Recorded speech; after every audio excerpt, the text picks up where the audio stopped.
Hi, welcome back to the 1 in 20 show. I'm your host, Evan Rogers, and today I'm joined by Blake Robbins. I'm going to drink out of your face while you talk about me. All right. There you go. Yeah, sorry, I'm vain, but it's a bit of merchandise. No, I like it. Yeah. You should sell those.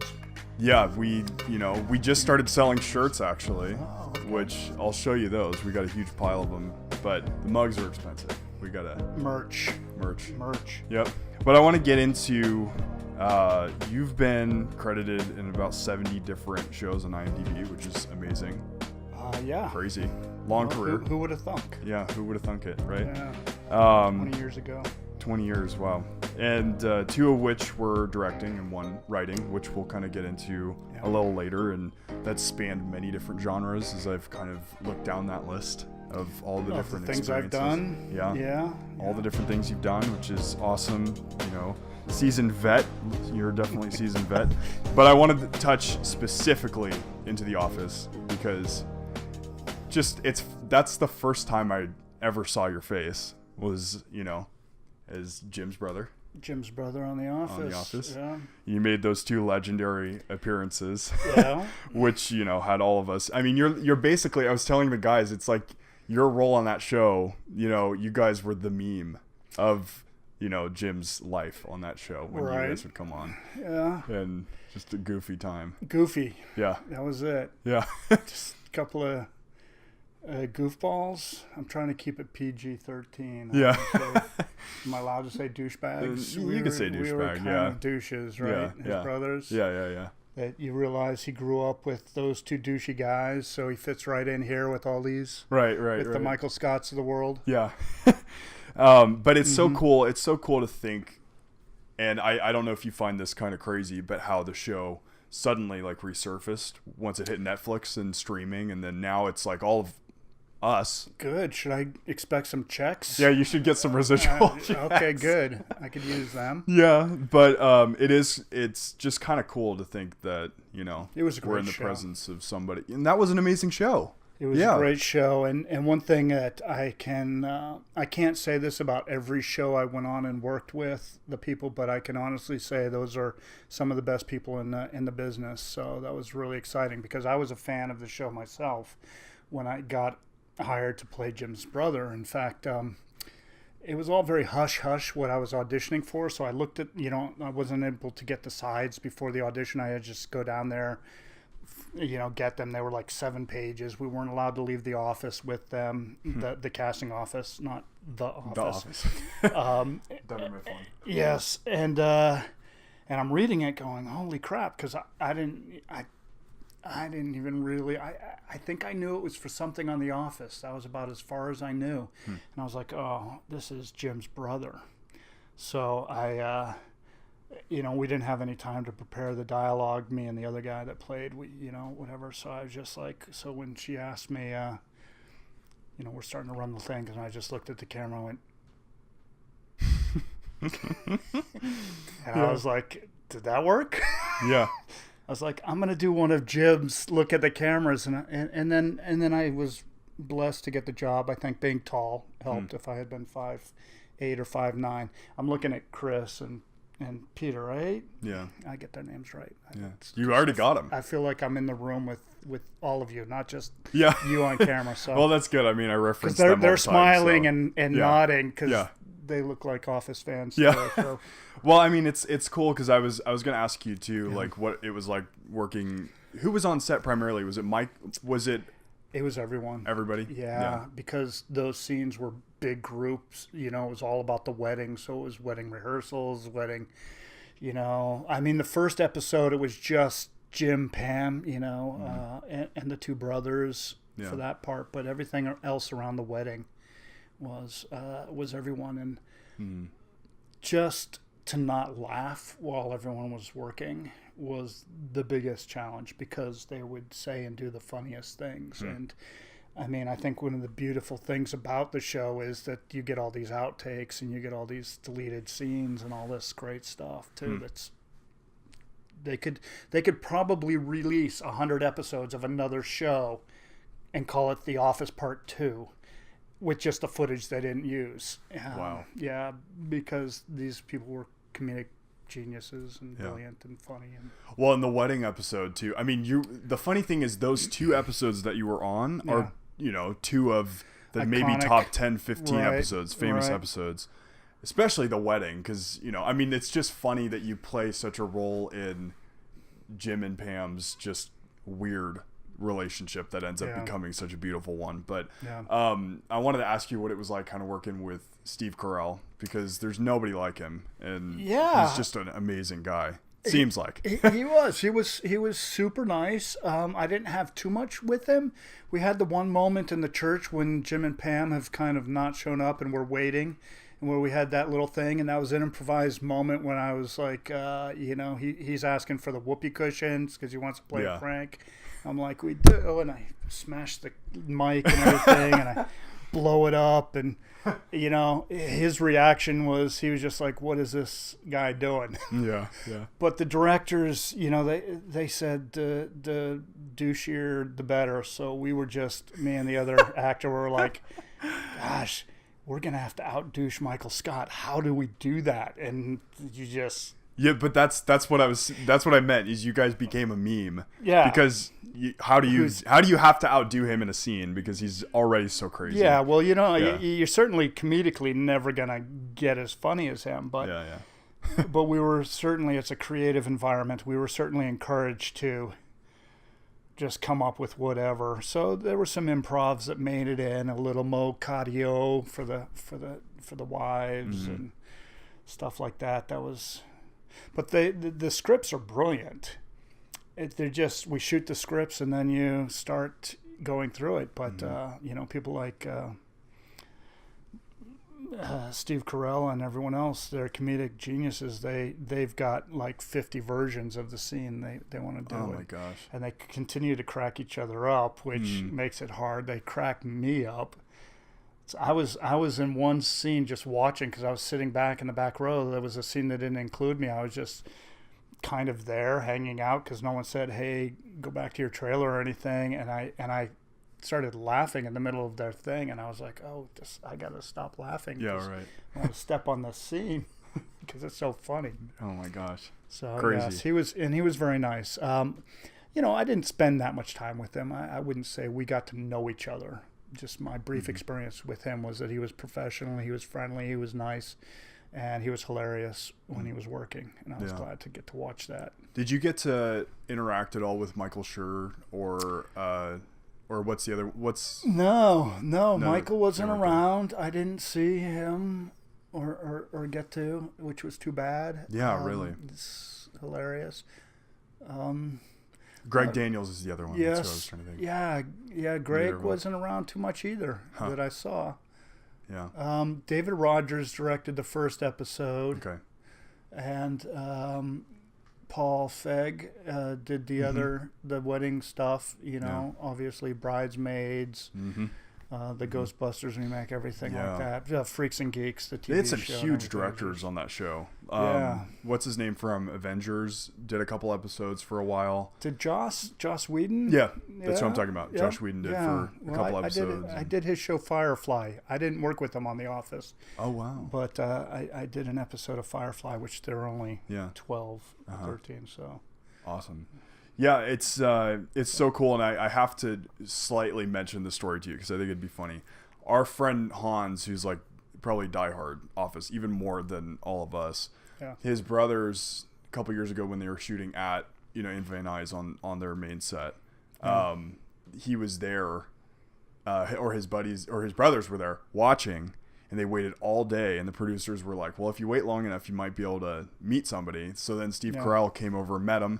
Then he let them go, like the producers let him go upstairs and like take pictures in there. But it seems like that's sort of the environment that they had. It was just like a laid back and kind of fun and really safe space to create. I don't know if that's your experience. Yeah, they were just good people. Sometimes Hollywood can really twist people up, especially on camera talent. But I would say most of them, they were humble. They were all, because they're all veteran comedic actors. I mean, think about how long it took for Steve Carell to become a famous actor. Sure. I mean, he paid his dues. He came up through the hard way. So nothing was given to them. So I think there's something about that all of them, and just the nature of the show, the way that they would,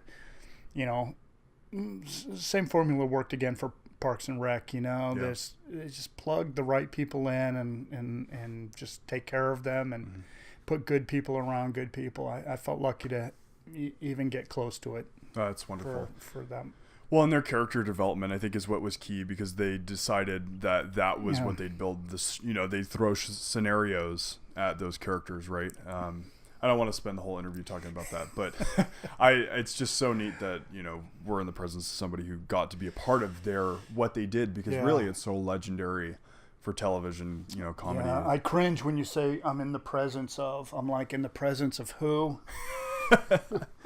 Where is he? Just an industry Where vet. Is he?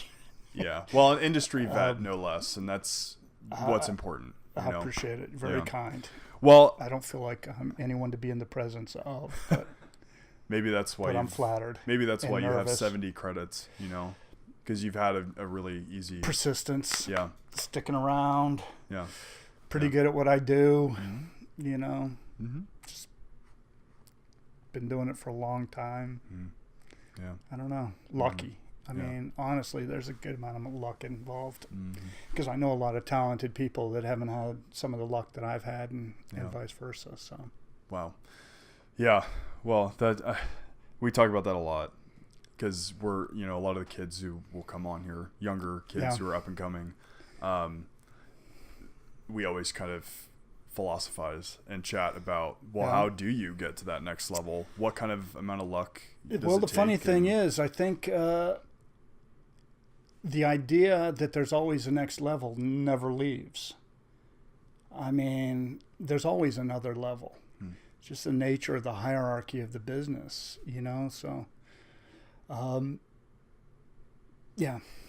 without getting too much into that. Yeah. I mean, you've got to find your peace with that as a performer, as an artist, whatever, because there's always going to be something else somewhere else. Right. Someone's always going to be doing something cooler.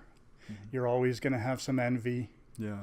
I feel like that might be why kind of our show thrives as up and coming, because up and coming is everybody. Right. And I guess taking their steps. Do I count still as up and coming? I don't know. Can I still be up and coming? I'm 53. If you decide to be, well, it's your choice. You could be existing or up and coming. One of the two. I'm existing right now. Yeah. I'm going to drink out of your face again. It calms me. I'll be up and coming. I'm coming somewhere. Coming soon. Yeah. Doubling up and coming. Yeah. Your next project. Something. Yeah. Well, yeah. I wish I had one. Yeah. Well, I'm sure you will. I wanted to get into kind of now, because that's kind of the television side, and I know you also did Law and Order, and did you do NCIS? I did do NCIS, which shot right down the road. Yeah, right out here. Yeah, you got to do a lot of TV, but I also want to share about the feature side, and this kind of gets into some of the titles that you've been in, feature length films like Wind River. I wanted to bring up that one because that one's more recent. I worked on Wind River. Yeah, I get nervous when we talk about my credits, but I get uncomfortable. Well, I'll try to get. No, let's just. I'll work into it. I don't do well with. I don't know that it's flattery. It's just truth. But yeah, I worked on Wind River. I was cut out of the film. I was in the cut when it played at Sundance, and I believe maybe when it was at Cannes. But then my scene made the editing room floor, and I think it's in the DVD extras. But I did have the experience. It didn't even make theaters. Theatrically, I don't think it's. Okay. It's in the movie. No, I think I'm in the DVD extras. So. Right. So great experience. It was the second time I got to work with Jeremy Renner, and Jeremy Renner is a phenomenal actor. Just being around him twice. I was around him early in his career, a film that we shot in Montana, where I played a stuttering prison guard. But as an artist, as an actor, one thing I recognized right away was this guy had so much personal freedom on camera. Like truly a high level of, it wasn't precious. The art form wasn't precious. And I looked at that as a young actor who was just getting started, and I was like, oh, this is something to hook into. Because it allows for really personal, private work without worrying about who's watching it, the camera watching it, anything. And I just found that remarkable. And coming back to The Office, comedically, I think the same thing. Very little preciousness about the work, you know. And when I am around performers now, I see on a scale a level of, you know, people squeezing the bat too tight, to use a baseball metaphor, you know. They want to be good. Well, wanting to be good as an actor is really understandable, but it's also not a place where you can work at your best. Because your character isn't concerned about whether they're good at this. So it's a weird thing. So, yeah, I mean, I would say drawing a connection between The Office and Wind River, Jeremy, working with him, I found that. So that's something I, you know, just grabbed for myself. I was like, oh, there's something more magical here when you're not that concerned. If you can, you know, we all walk around with our egos, and artists, you know, have fragile egos, and there's something beautiful about that. But for the work, it's important to be able to set that aside and not be so concerned with how you're coming off and if you're any good. And I kind of remember, you know, maybe 7 or 8 years ago, after I've been working for maybe 10, 12, 13 years, having a moment of, oh, you're less looking for compliments than you ever were before. You're less worried about, you know, when I was young in my career, you know, it was really important to me that I got some sign from whether the casting director, the director of an episode, their director, that they liked me, that I was good. You know, that was a personal void that I was dealing with. But when I kind of evolved as a performer, I got to a place where I realized I wasn't seeking that out. And it sort of mattered, it sort of didn't. It sort of didn't matter. I had sort of found a place where I was like, I either truly believe the circumstances I'm in right now or don't. And if I do, I'm good with it. I walk away. Yeah. That was my job. I was fully committed to whatever those circumstances. It was as personal as I could make it. And that's what's interesting to me, and not needing to know how it'll go or if it'll be good. I mean, right. Who the hell knows what good is? Right. Right. It's kind of arbitrary. I mean, that's the thing is what you just said is something I always try to bring it back to the point for my younger audience, especially. Yeah. Because, well, they'll know me from a Fred video. How young are we going? Oh, wow. Well, I mean, do you know Fred? Young. We were young. Yeah, we were young when Fred was. Fred music video. Oh, you never seen that? Wait a minute. We'll look it up. But anyway, I distracted you. I didn't. You said younger audience, and I was like, well, now that I know you were in a Fred, were like, oh my God, Uncle Blake's in a video with Fred. Oh, a music video. Now I think I remember you for that too. I had a coffee mug. We'll have to look it up later. You can, I don't know. It's got my gosh. 7 or 8 million hits. Wow. I got no money for it. Zero. Are you serious? Nothing. I did it as a favor. Well, that's I guess where you get screwed sometimes is on a favor, right? Well, what I was going to say too is what you just said a minute ago kind of summarized a lot of the anxiety that I think young people feel because we're still on the cusp of breaking through. Yeah, the anxiety never really goes away. You just make peace with it. I still have the anxiety. Now I have family to feed, you know, kids are getting ready for college and things like that, and wife wondering where the mortgage, you know, is coming from and stuff. But the anxiety of who you are, that I'm much better with, you know. And if I could have talked to myself in my 20s, I don't know that it would have mattered if I said it, but it would have been nice to hear. Do you know what I mean? Just to hear, to place in the back of my mind that, oh, you know, in 20 years, you're going to be okay with who you are. And that's going to be a nice thing too. And, you know, so like 10 years ago, 20 years ago, it probably would have meant the world to me that you were thinking that I'm cool and that I've got these 70 credits and all that. Honestly, I would have needed that. Now it makes me a little tad uncomfortable. and it doesn't feel like it's me.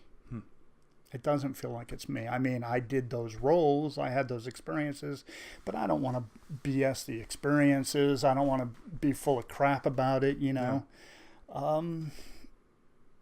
Yeah, and it doesn't really feel like me. It just feels like some work I did. And I think that's a piece of every bit of art that maybe even I've done, and you know, the guys in this room have done, is you detach from it once it's done, and then you're like, wow, I did do that. Yeah. I know what you mean. Like, in a small way, I do understand what you mean, but in another sense too, the entire purpose of having somebody like you on today is not because of those titles exclusively, right? Because I know if this show is going to keep pushing forward and being different, it has to stand for the individual themselves. That's my pitch whenever I reach out to somebody. Nice.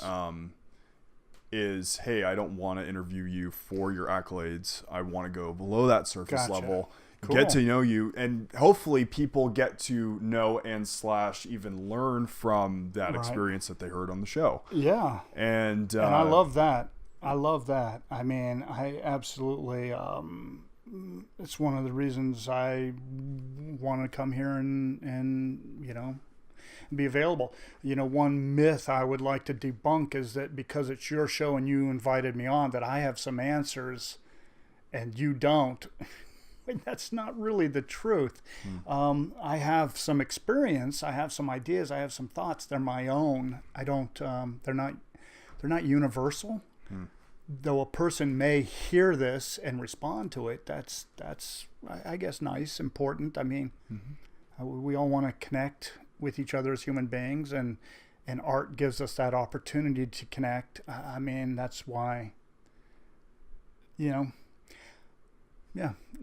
I'm kind of a little bit, my mind all over the place. Like, I'm just thinking, if I had gotten into this business for the peripheral things, the things that I probably did get into the business for, but not exclusively, fame, recognition, to fill the pain in my soul. It felt like I needed more attention, that I was, you know, those types of things. Whatever, my ego was fragile, broken. I needed some healing. You know, I wanted to be the center of attention. You know, all those things, good or bad, own them. They are what they are. If they were the only reason I got into the business, I wouldn't still be in the business, because, you know, and I'm calling it a business, because all those things are so exterior. And the only thing that really lasts or matters is the interior stuff. Your own relationship to something. Yeah. For me, it's storytelling. Whether I storytell as a character in someone else's bigger story, or as I have transitioned to the writing and directing and want to say something about something myself, and want to have my own sandbox and invite people to it. And that is bigger than, you know, so many things about becoming an actor. And it sustained me through the fact that, for instance, I didn't get my first job in this business until about 7 years after I left acting school. Wow. So I was in my early 30s, and I was a bellman. And I had very little going for me, and all my friends had gone to college. They were all making really nice money. You know, I went to college too and could have, but I had chosen this other route, and it was humbling. And I went to school with hundreds of people that got whittled down to the 20 of us. And right now, I think only 2 of us are still in the industry. And those are people that went to New York and spent tens of thousands of dollars to train for this thing. So there has to be something in the core of who I am and who another person might be to say, I'm going to do this. And it's not a right or wrong thing. Yeah. I only know that I feel called to tell stories, whether I'm a small part in it or a bigger part in it. So that's that. That's wonderful. That's like a perfect summation of why I find life meaningful and why I find art as an expression for that, right? Yeah. Like you were just saying. I wanted to kind of ask you about now, since you alluded to it, what it was like. Are you going to have this camera on me when I'm picking my nose, or are you going to cut over to you? I probably will, right? I'll probably do it now because that you said I talked about it. No. I don't mind. Okay. I'm good with it. It was itchy. You get 53 and hair starts growing. Listen, some real advice here. The hair starts growing everywhere but here and here. You'll see. I mean, it will grow out of here. It'll grow right out of here. Anyway, can't control it, right? Yeah. You can only clip it. Yeah. Or wax it. I haven't gotten to waxing. Anyway. Oh, I love this. We're too serious on this show for our age. So we just I deflect with humor. It got a little too intense there for me, so I was like, I'm gonna make a joke. Well, no, but I mean, lighten things up. We can't do a whole 30 minutes of that. Yeah. Well, we have, but I mean, thank you. Oh, is it already 30 minutes? No. I mean, you close. You have before. I mean, we have before. I mean, a lot of it is. Yeah.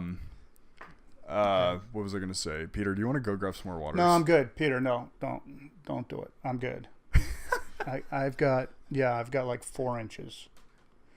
That's enough room. 4 inches. 4 inches. I can make 4 inches work. Well, now that we've gone off on a lot of tangents here. Did you get that? I made a Michael Scott joke. I didn't even listen. I can make 4 inches work. It's not a Michael Scott joke, but it's, come on. No, that was 4 inches work. He would.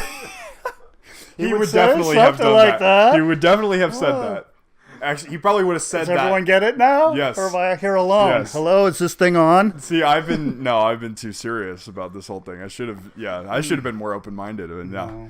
But no, yeah, he probably would have said it wrong. He probably would have said something, a little off. But yes, that was off. That was funny. I liked it. We need to lighten it up every once in a while. I don't know how to have a strictly like funny. I mean, I do. Normally, I lose myself and I get goofy. Yeah. These guys will know that. But besides I'm pretty. You like to stay on task though. That's good. Yeah, but I need to be versatile. I like being fun and nice, and you got to work on the nice thing, Evan. I think we are all. I mean, I've just met Chris and Peter, but he has to work on nice. Well, I was cracking the whip before you came too. Oh, busting on. They really don't like me very much for that. Yeah. Save me. I'll take you with me. Yeah. You and me, Peter, in the Scion. We're out of here. We're going to BJ's. There you go. For a Pizookie. Yeah, get a Pizookie. That'll right. make him feel better. No, I mean, you don't have to. I feel like you've kind of opened up your shell, and I appreciate that because I think that helps to get to know you, and it helps people understand who you are. Besides your roles, but now I want to kind of talk because you mentioned about writing and writing Sublime and Beautiful, which ended up winning awards and really neat that you got quite to do a few awards. We're back to back to giving me accolades or things. Yeah, we won some little awards here and there. Yeah, but still, I did. I wrote it. I wrote a movie. Yeah. You want to hear? You want to know? I was going to ask you kind of the theme of the movie first, and then second, kind of why you felt like it was a needed expression that you had to express. Good. So it is a very personal movie. All the movies I've done on some level are very personal. I think that's just who I am as an artist. I don't really want to make a movie that's not, because they're really hard work. And they take a lot of time. Are we switching? We're switching the cameras. I was just checking to make sure it's rolling. That's all right. We rolling? Yeah, we're good. We still got this? Because this is comedy gold and important stuff. It's like all mixed, so we don't want to. We got to keep it. Do-over. Yeah, we want to vault this stuff. Bury it in our backyard, and someone will see it in 200 years and go, "Oh, we've been doing it wrong. 200 years." Yeah. Listen to Blake. Yeah, there we go. Keep going. One of the things that was important that I think, since you have a younger audience, it was an artist empowerment movement. I wasn't getting leads in movies, and I wanted to be a lead in the movie. Mm-hmm. So I highly recommend that if you want something as an artist, create it for yourself. because, and when I talk to and mentor young actors, writers, directors, and you all, I will share. There's two ways you can get a job in this industry. You can hope someone gives you one, or you can create one for yourself. Mm-hmm. So my first movie was, I'm going to create a job for myself. And so I designed it to what I thought my skill set was and how I felt the industry should be seeing me. And I made this. Now, it was a micro budget. We made it for like $45,000 all in, half of which I raised on Kickstarter. Originally, just to get the movie submitted to Slamdance, I spent $30,000. The extra 15 came after the fact. So literally, I'm sharing that to say, you can make a feature film that can change your life. I did to a degree, and you can do all that, and then your life not look that different than your life did before, and you got to be okay with that. But yeah, I told a story. The movie itself it's a portrait of grief. It's about a man whose family suffers a tragedy and how he and his wife and the community deal with grief. But the nature of making a movie for that amount of money and that thing, I kind of cinematically decided to turn the camera on my character, but also knowing that I could crank out 90 pages of material in 8 days, 12 days of shooting. Holy. So I could save money because I could do 8 pages a day. I have done it in television. And so I just decided, I'll be the lead, I'll write it, I'll direct it. I always make a joke. No one wanted to work with me. But they did. I found a cinematographer who I still make movies with, and we're hoping to make another one, and a sound team and great people. And it is a very communal experience making movies, and it costs a lot of money even when you're just making them with today's technology. It's still the price of a new car. It's still a year's worth of mortgage payments that I spent to tell this story. And the reason I did is because I have a profound relationship with graffiti. I have a profound... We're going to edit that out. Yeah. Why am I looking at you? You're not the editor. He's the sound editor. Yeah, we'll talk about this at BJ's. Then I edit the whole thing. You edit the whole thing? Yeah, take him to BJ's. Oh, their production, your post... Yeah. Oh, gotcha. Yeah. Anyway, I have a profound relationship with grief. I lost my best friend to brain cancer just coming out of college. And so when I went to movies that dealt with that kind of loss, I didn't see something that I felt like was telling me the truth or authentic to my understanding. So I made a movie about it, The Sublime and Beautiful. Some people saw that movie. It went on to do film festivals, film festival awards. Very proud. The thing I'm most proud of is the people who have a relationship with grief, who've seen it, think it's special. And that means the world to me because I made it for that niche. If anyone else has a relationship with it, that's fine.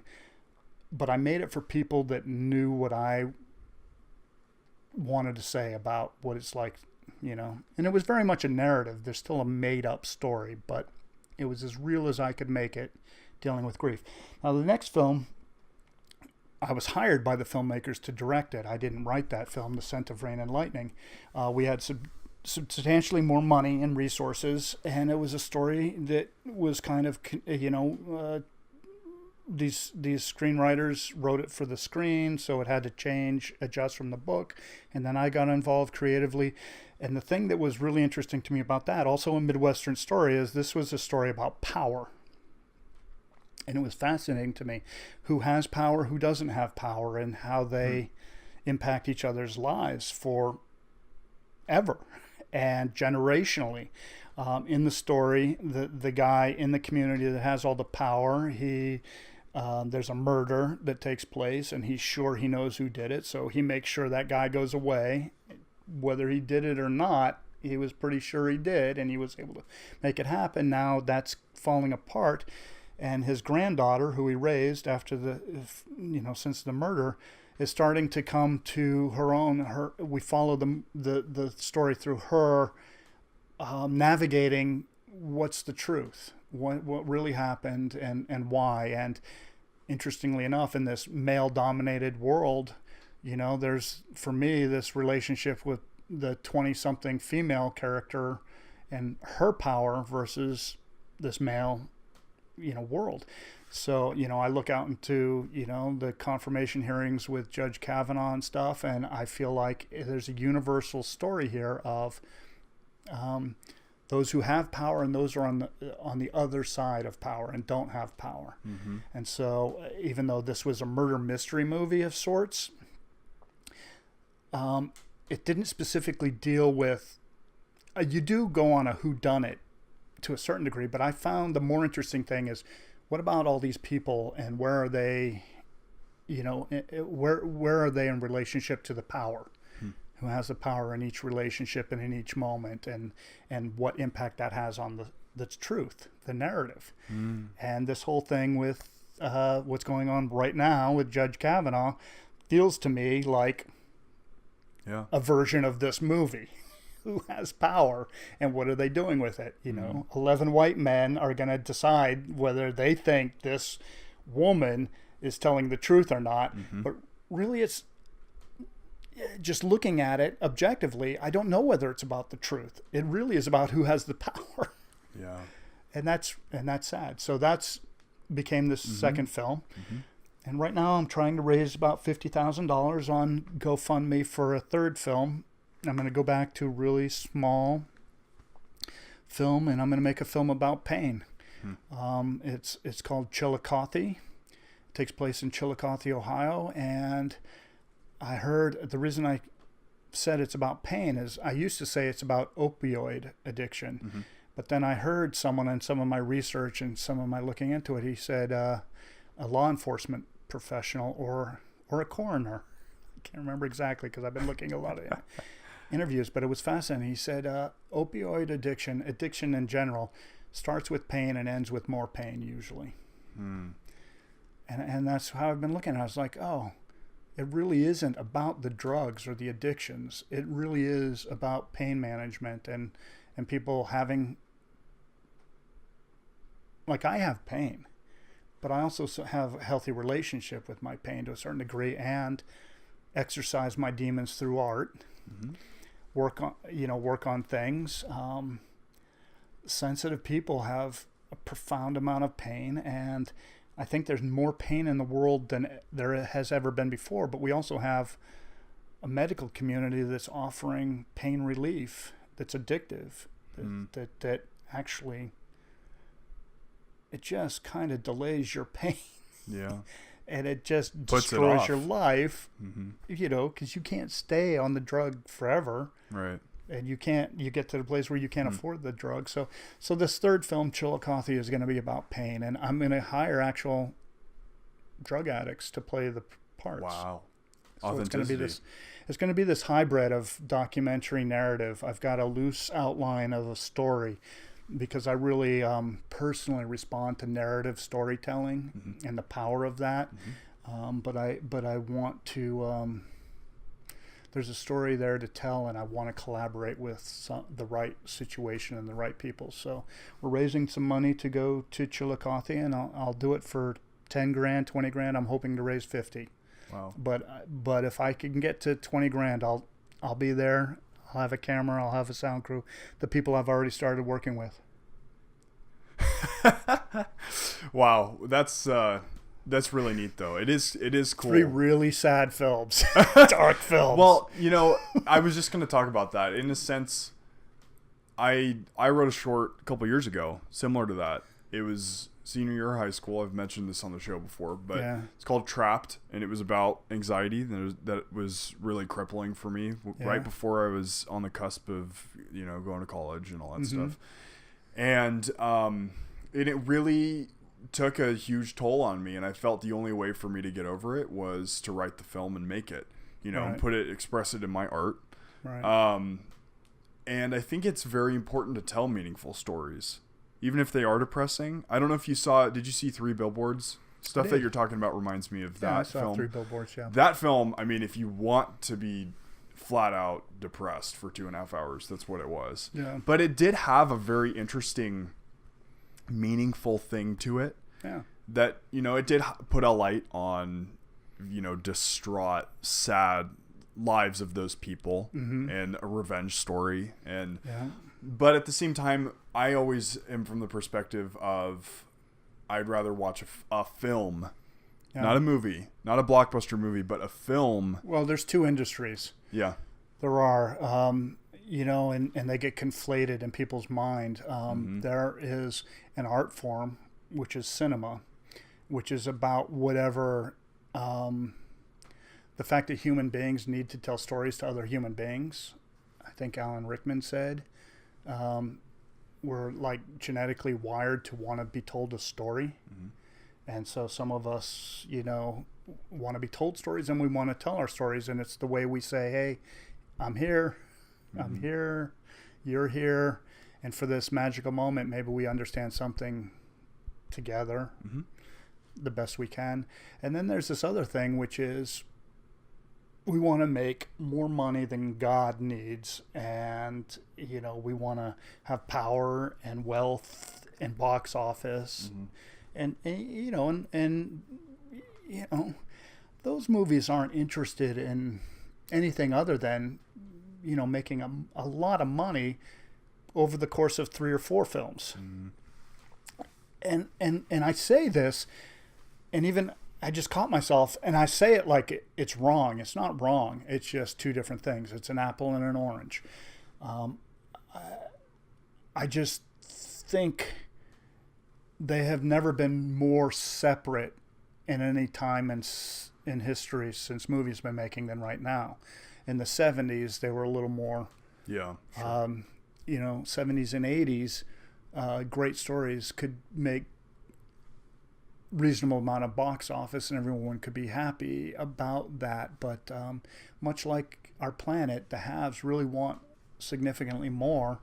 And so they don't want to mess with U.S. box office. They want global box office. Global box office requires less words, more action. They want less, you know, stuff that can be understood in any language. So the fewer things people say and the sort of good guy, bad guy, destroy the world, save the world, it just becomes a formula. And how many different spins can you put on that?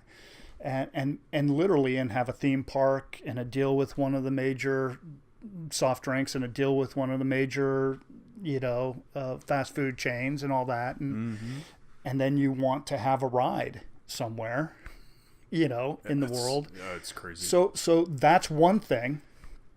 And then there's this other thing, which is that not only is it an art form, it's the newest art form other than art form that's related to computers.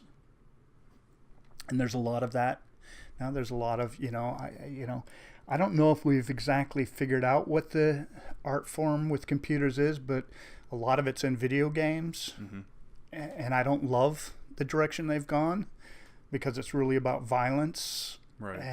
And like, you know, wiring young people's brains to, you know, almost have that dopamine release of, you know, instant gratification. You know, and just blowing things away, and you know, even a sexual energy, you know, here and there, and just numbing us and needing that desensitizing us. Yeah. But I see that the computer art form is the newest. Anything related to it, but the second newest is cinema. If you think about it, writing, music, dance, these are thousands of years old. Cinema's not even 100, barely 100 years old. So I don't even really know what that means, but I think about that a lot. Yeah. Because I try to make my movies the way I make them, how I finance them, and what I point the camera at, and how I point the camera, and why, and who I work with, and try to remember that anyone who tells you that's not right, I just say, I don't know if anyone knows what's right. When movies are 1,000 years old, maybe you can tell me what you think works, doesn't work.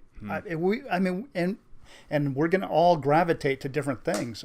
I'll see a popcorn movie, a summer blockbuster, as quickly as the next person. I just know what I'm paying for and not paying for and what I expect. But in terms of being an art form, no one really knows yet.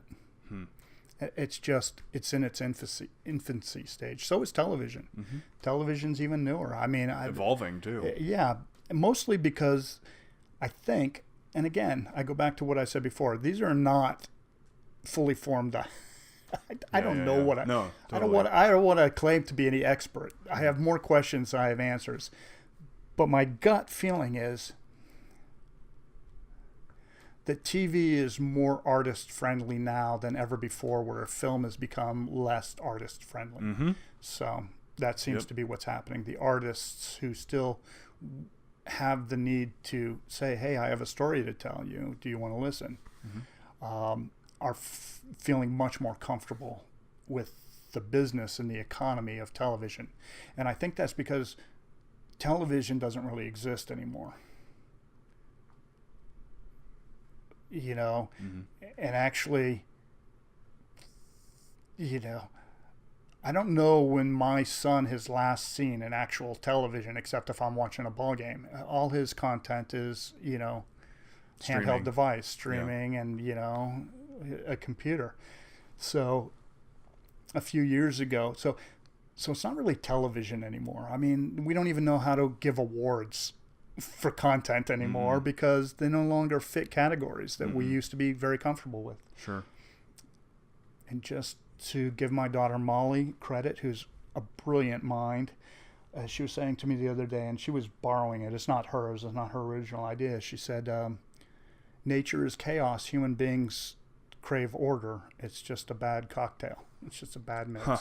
It's a good way to put it. So it kind of applies to almost everything. Yeah. So we want to understand theatrical television. We want those, but those boundaries are dissolving, and we don't like it. Crazy. Well, I feel like we covered all the bases. Believe it or not, we are already at around 45. Oh, There's beautiful. no limit. There's no limit to the show, Yeah. but I feel that what has been said and what's been put out there is, you know, I think you should feel good about it. I feel great about what we talked about. Awesome. And I don't know if I wanted to give you like a quick little into camera spot if you wanted it to talk about your up and coming projects. You kind of already alluded to it, but this is more for you if you'd like it. To your audience. I don't have an audience. I wish I did. You can find me on Twitter, Facebook, all those places that I have a love-hate relationship with, but more love than hate. Yeah. You know, if you can't evolve, might as well die.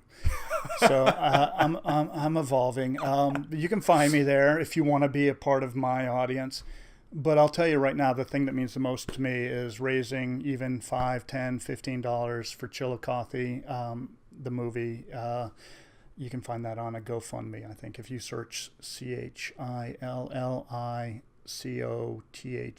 And yeah, we'll put a link up. Okay. Oh. Underneath. Yeah, you'll have probably makes sense. A little lower third. That sounds a little cryon. Yeah. A little cryon at the bottom that says... I need money. Don't help this loser. No, come on. Don't help this loser. Come on. I'm just kidding. Well, it's been a pleasure. Hey, seriously. Same here. Really same has here. been. Pleasure. It's always nice to... Chris, come on in. He's really here. Is he in the shot? Peter?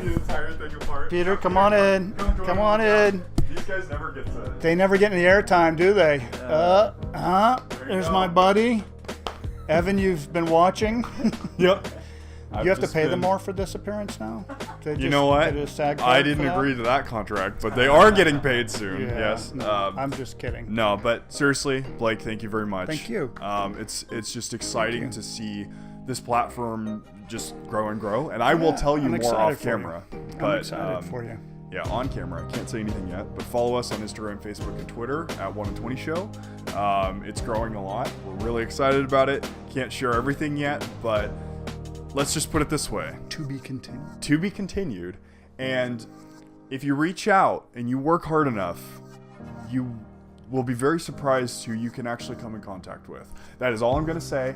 Thank you for watching. Thank you for supporting the mission and statement of the show. Wait a second. You got a better guest than me coming on sometime? You know what? It's going to be hard to top. All right. You're the most comedic. And lots of deep advice as well. Oh, thank my you. gosh. It's good to have that. You know? Thank you. Yeah. Okay, bye-bye. Thank you guys for watching.